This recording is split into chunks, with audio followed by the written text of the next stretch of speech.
우리 마태복음 1장 1절을 찾아보도록 하겠습니다. 마태복음 1장 1절입니다.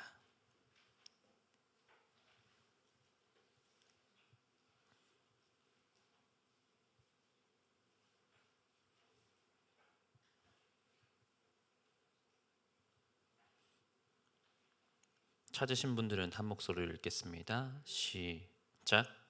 아브라함과 다윗의 자손 예수 그리스도의 세계라. 아멘.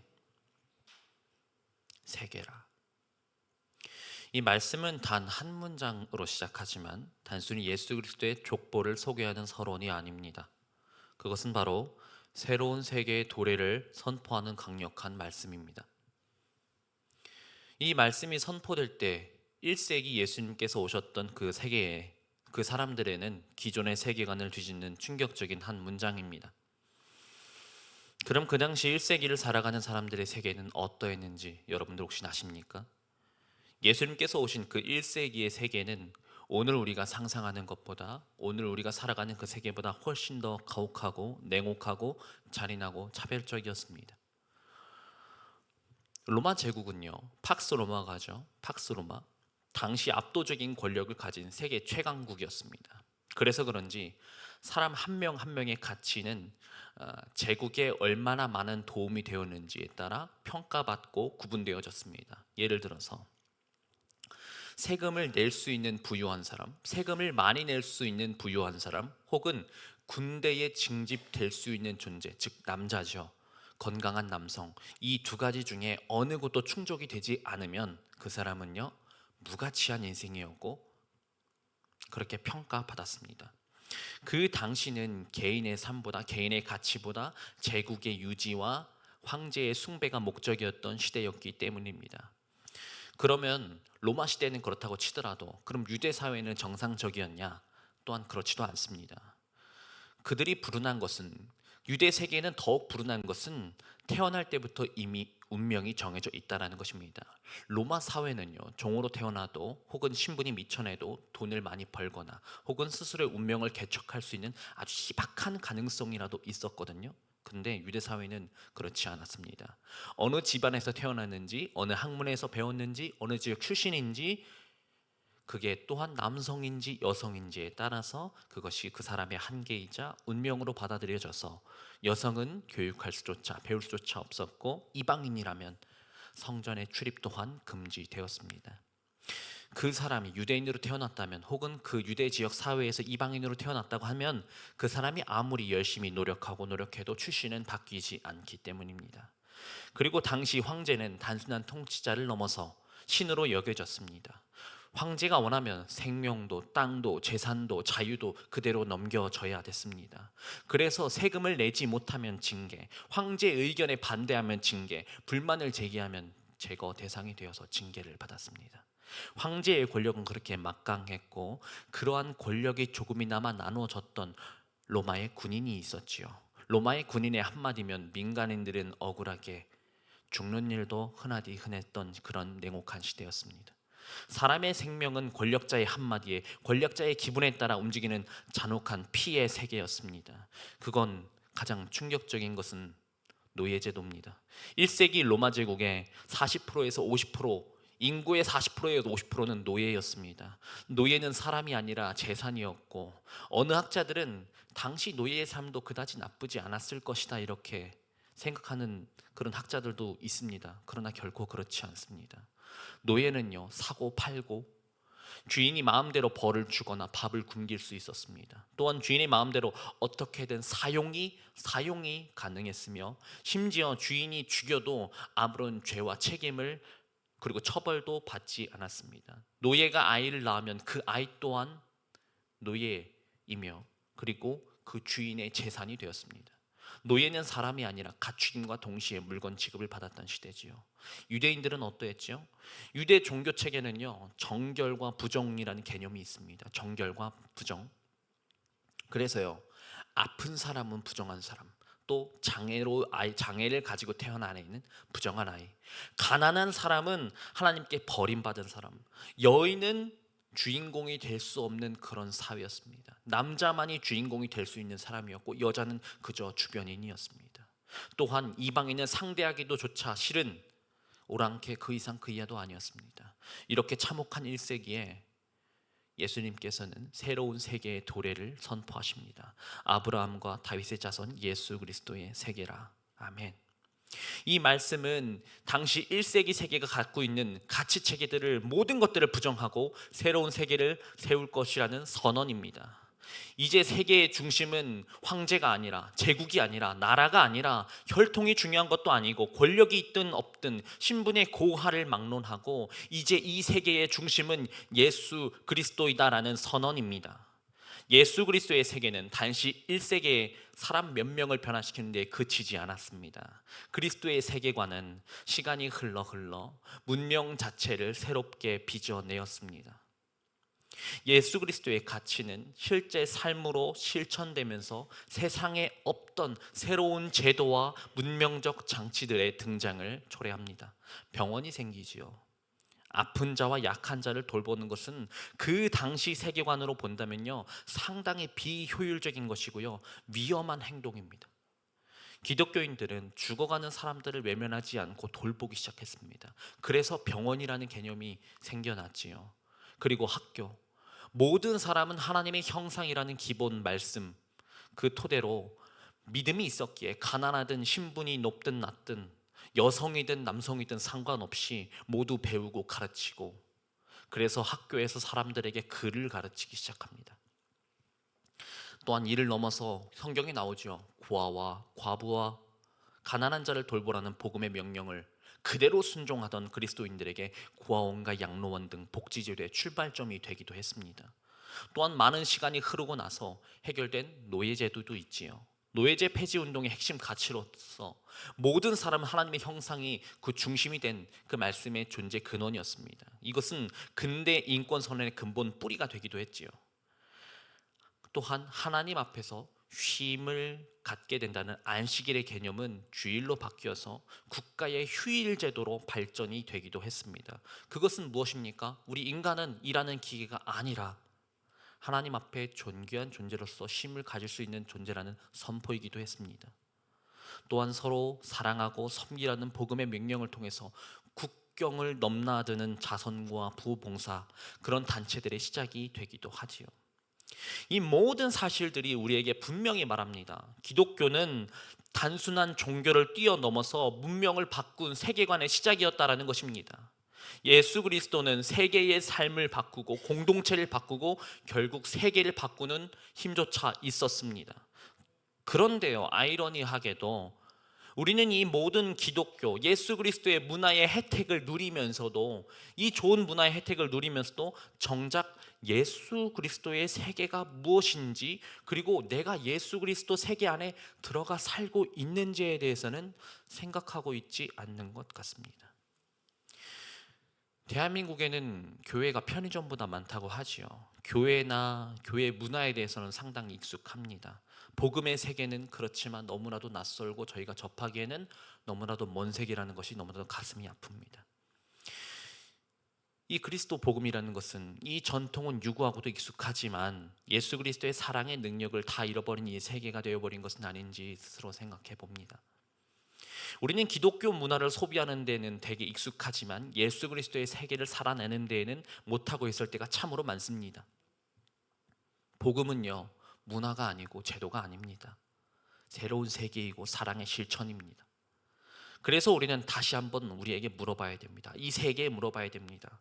예수 그리스도의 세계란 도대체 무엇인가? 예수 그리스도의 세계란 도대체 어떤 곳인가? 그 세계가 도대체 어떻게 사람들을 변화되게 만들었고 문명을 여기까지 이끌고 왔는가? 1세기는요, 예수님이 나왔던 그 1세기는 약자가 버려지는 세계라 하였습니다. 그러나 예수님을 만난 사람들, 영접한 사람들이 충격을 받았던 것은 당장 그 자신은 이 세계의 가치관으로, 이 세계의 세계관으로 보면 자신은 정말로 무가치한 인간인데 예수님께서 내 안에 있는 가치를 알아봐 주시고 그것을 인정해 주었기 때문입니다. 무가치한 인생이 가치가 있게 변화되었기 때문입니다. 예수님께서 문둥병자를 많이 만나셨지요. 그들은요, 사회적으로 격리되어서요, 가족도 친구도 만날 수 없는 사람들이며 아무런 가치 없는 자들이었습니다. 심지어 예배도 드리면 안 되는 그런 존재예요. 그러나 예수님께서 그들을 직접 만나시고 이야기하시고 만지시고 심지어 그들의 병을 치유하셨지요. 사람들이 그 사람을 문둥병자, 그 이유 하나만으로도 손가락질하고 신의 저주를 받은 더러운 자들이라고 기피하고 부정한 자들이라고 욕할지언정, 예수님께서 그를 만나 저주에서 축복으로 바꾸어 주셨습니다. 하나님 나라가 그들에게 임하는 축복을 그들에게 허락하셨습니다. 또 사마리아 여인도 있지요. 여러분들 잊지 않으셨을 것입니다. 그녀는 이방인과 유대인의 혼혈 민족이지요. 그래서 그들은 개취급당했습니다. 사람 취급 못 받았어요. 사마리아 여인, 또 남편도 5이나 있었는데 도덕적으로 윤리적으로도, 그리고 그 당시 세계관으로, 그리고 지금의 세계관으로 봐도 그 여자는 지탄받아 마땅한 사람이었습니다. 아무도 그를 사람 취급 안 해줬습니다. 우물가에서 홀로 물을 깃고 있던 그 여인에게 예수님은 그녀를 만나서 이렇게 이야기하죠. 내가 주는 물을 마시는 자는 다시는 목마르지 아니하리라. 아멘. 그 말씀을 들었던 그녀의 세계는 온전히 무너집니다. 그녀가 살아가고 있던 온 세계관을 무너뜨리고 새로운 인생을 세워주셨습니다. 결국 그녀는요, 자신의 인생이 무너지고 다시 새로운 세계를 세웠지만, 그리고 그렇게 시작되었습니다. 그 마을 전체에 복음을 전달하는 십자가의 전달자가 되기로 말입니다. 그녀의 출신은 비록 비천했지만 그녀는 그의 운명을 그대로 받아들여지지 않고, 그녀는 예수님이 주신 새로운 세계를 살아가게 되었고, 복음이 그녀의 운명을 다시 쓰는 세계로 전환되었습니다. 세리, 마태, 삭개오, 우리 말씀드렸죠. 로마의 앞잡이자 민족의 배신자였지만 예수님은 그를 만나셨고, 그 당시 세계는요, 빼앗아야만 살 수 있는 비정한 세계였죠. 그렇지만 삭개오는 그러한 세계에서 나눠주는 삶으로 초대를 주님께서 하셨습니다. 그래서 삭개오는 내 재산의 절반을 가난한 자들에게 주는 역사가 시작되기도 했습니다. 예수 그리스도 세계 안에서 모든 회복과 사랑으로 변화된 것입니다. 아멘. 개개인도 바뀌었습니다. 예수님을 만난 개개인도 바뀌었지만 공동체도 변화되기 시작합니다. 1세기 공동체는요, 어떠한 공동체냐면은 사람을 급을 나눕니다. 급을 나눠요. 급을 나눠서 배척하고 구분짓고 사람들의 가치를 매기던 세계였습니다. 그러나 예수님의 세계는 병자와 건강한 자가 함께 있고, 부자와 가난한 자가 함께 식사하고, 이방인을 형제로 받아들이며 죄인과 의인이 한자리에 모이는, 같이 모여 예배드리는 그런 세계가 예수 그리스도의 세계입니다. 아멘. 이것이 당시 세계에서는 상식 바깥의 일, 혁명적인 공동체의 변화였습니다. 이것이 바로 개인과 공동체 모두에게 생긴 예수 그리스도의 세계가 곧 나의 세계가 되는 변화입니다. 아멘. 1세기에 예수님으로부터 시작된 사랑의 세계는 점차 퍼져나가기 시작했어요. 그런데요, 처음부터 급속도로 퍼져나간 것은 아닙니다. 이건 제가 여러분들에게 한번 말씀을 드린 바 있습니다. 흑사병이 온 유럽을 강타할 때였습니다. 병마가 도시를 지나면 그 도시는 남아나는 것이 없었지요. 온통 시체였습니다. 그러나 기독교인들은 그 병마가 이 마을을 덮쳤을 때 가만히 있지 않았어요. 예수 그리스도의 사랑의 세계에 살고 있던 그들은 앞에 있던 병자들을 돌보기 시작했습니다. 버리지 않았고 그들을 지켜주었고, 먹을 것과 마실 것을 나누어주며 병간호를 시작합니다. 그들은 그것이 하나님의 말씀의 순종이었고, 그것은 십자가를 전달받은 사람으로서, 예수님의 사랑을 전달받은 사람으로서 십자가를 지는 사랑의 실천이었습니다. 그렇게 그들은 병자들을 돌보다가, 흑사병 있는 사람들을 돌보다가 자신도 흑사병에 걸리게 되면 그것은 신이 내린 선물로 받아들이고, 그런 상태로 병자를 돌보다가, 자신도 흑사병에 걸렸지만 그런 상태로 병자들을 돌보다가 하나님의 나라로 가게 되었지요. 그렇게 흑사병에 걸렸던 사람들이 다 죽지는 않지요. 돌보았으니 또한 낫게 됩니다. 그것 또한 주님의 은혜입니다. 아멘. 그렇게 살아남은 사람들이 주님을 믿기 시작했고 그들이 또 십자가의 전달자가 되었습니다. 그렇게 흑사병이 온 유럽 전체를 죽음으로 내몰다가 그 소나기에서 이제 벗어났을 무렵에 유럽 전역에 기독교가 많이 퍼지게 되었습니다. 아니, 사실 말하자면 기독교인이 가장 많이 살아남게 되었습니다.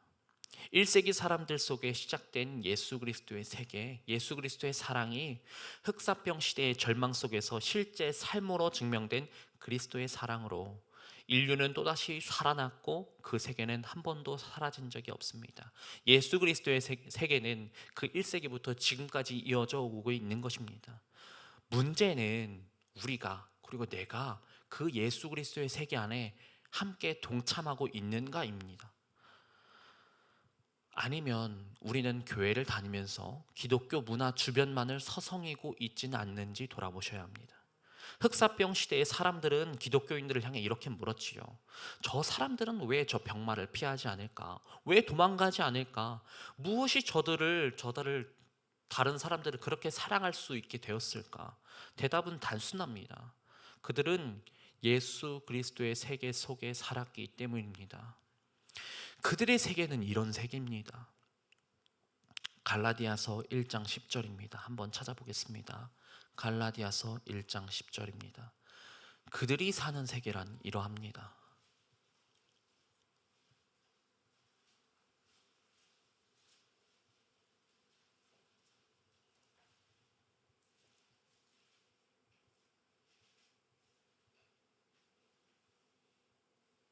갈라디아서 1장 10절 찾으신 분들은 한 목소리 읽겠습니다. 시작. 이제 내가 사람들에게 좋게 하랴, 하나님께 좋게 하랴, 사람들에게 기쁨을 구하랴. 내가 지금까지 사람의 기쁨을 구하는 것이었다면 그리스도의 종이 아니니라. 아멘. 왜 하나님께 좋게 하려는 마음이 있어야 하는가? 왜 뚱딴지같이 이 말씀이 나왔는가? 한번 돌아보셔야 됩니다. 우리가 사람에게 좋게 하려면요, 그것 또한 사랑으로 불릴 수 있습니다. 사람에게 좋게 하는 거요.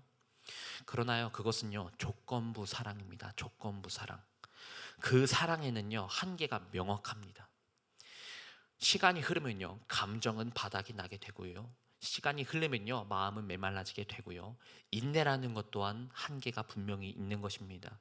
인간적인 사랑이 무너지는 것은 시간 문제라는 말씀입니다. 여러분, 마른 걸레 짜보셨습니까? 마른 걸레 짜시면 물 나옵니까?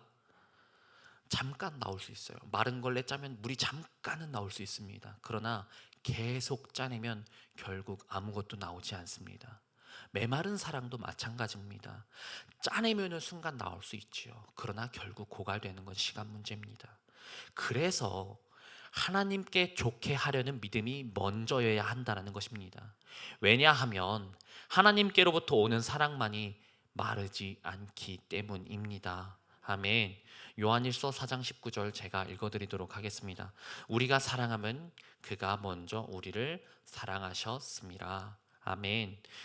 우리가 사랑하는 것이 아니라, 우리가 다른 사람을 사랑하는 것이 아니라 우리가 하나님께 그 사랑을 받았기 때문에 그 사랑이 나올 수 있게 되는 것입니다. 이것이 예수 그리스도 세계 안에 살고 있는 사람과 그렇지 않은 사람의 결정적인 차이입니다. 사랑의 세계에 살지 않는 사람은 사랑이 있는 것처럼 행동하고 말하고 하고 싶지만, 너무나도 하고 싶지만 그 사랑은 한계가 명확합니다. 우리가 말씀을 듣고 읽고 보아서 그것을 따라 살려고 하는데 잘 되지 않을 때가 있죠. 잘 안 되죠.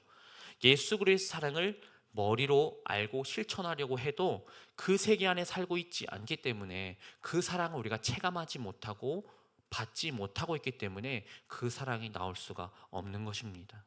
그러나 예수 그리스도의 세계 안에 살고 있는 사람은 사랑이 메마르지 않습니다. 왜냐하면 사랑의 원천인 하나님이 그를 끊임없이 사랑해 주시고 계시기 때문입니다. 아멘. 그러니까 그 사랑은 내 것입니까? 아닙니까? 아닙니다. 그 사랑은 주님의 것입니다. 그래서요, 그 사랑을 전달할 때도요, 그 사랑을 전달할 때 그 사랑을 주님께 감사할 일이지 내가 그 사랑을 주었다고 해서 생색낼 일도 아니라는 것입니다. 참혹한 1세대 사람들과 흑사병을 살아가던 사람들에게, 그런 그리스도인들에게 그런 보인 사랑은 인간적인 사랑은 아니었습니다. 그것은 십자가에서 받은 사랑을 전달하는 통로가 되었을 뿐입니다. 아멘. 예수 그리스도의 세계 안에 들어가는 사람만이 예수 그리스도의 사랑을 흘려보낼 수가 있습니다. 사람의 사랑은 유한해도 주님의 사랑은 무한합니다. 아멘.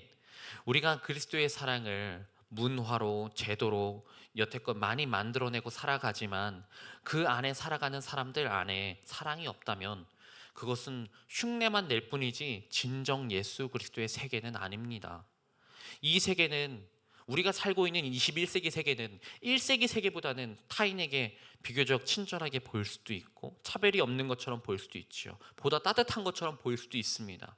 왜냐하면 그렇게 가르치는 학교가 있고 그렇게 눈치 주는 사회가 있고 그러한 제도를 만들어서 사람의 인식이 점차 변화되었을 뿐, 그 세계의 차가움과 냉혹함 그리고 그 비참함은 이 세계를 살아가는 개개인들에게 벗어나지 못하는 족쇄가 되어 그 마음 가운데 남아있다는 것입니다.